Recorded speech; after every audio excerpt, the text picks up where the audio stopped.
দেশৰ ৭৯ সংখ্যক স্বাধীনতা দিৱস বিভিন্ন প্ৰান্তৰ লগতে নাজিৰাৰ লিগিৰি পুখুৰীস্থিত অসম আৰক্ষী বাহিনীৰ ছাউনীতো আনুষ্ঠানিকভাৱে উদযাপন কৰা হয়।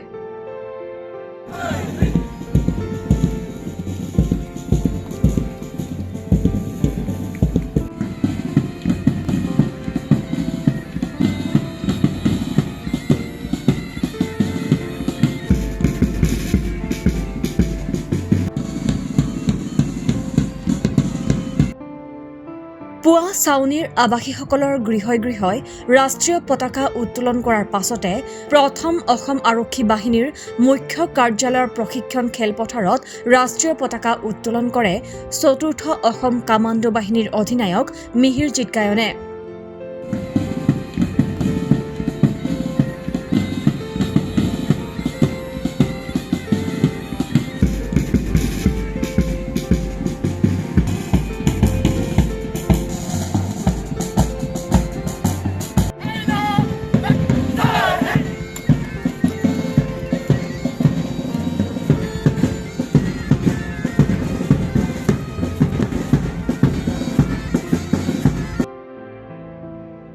প্ৰথম অসম আৰক্ষী বাহিনীৰ অধিনায়ক মুছলেহ উদ্দিন আহমেদৰ সহযোগত ৰাষ্ট্ৰীয় পতাকা উত্তোলন কৰাৰ প্ৰাকমুহূৰ্তত প্ৰথম অসম আৰক্ষী বাহিনী চতুৰ্থ অসম কমাণ্ডো বাহিনীৰ জোৱানৰ মাৰ্চ পাছৰ জৰিয়তে অভিবাদন গ্ৰহণ কৰে।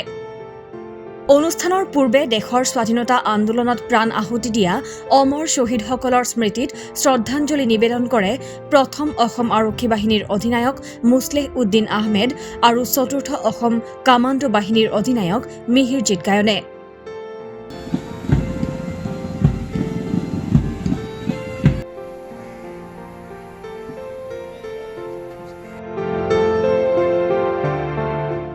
নাজিৰাৰ পৰা ৰঞ্জিত সভাপণ্ডিতৰ ৰিপৰ্ট, অসম স্পন্দন।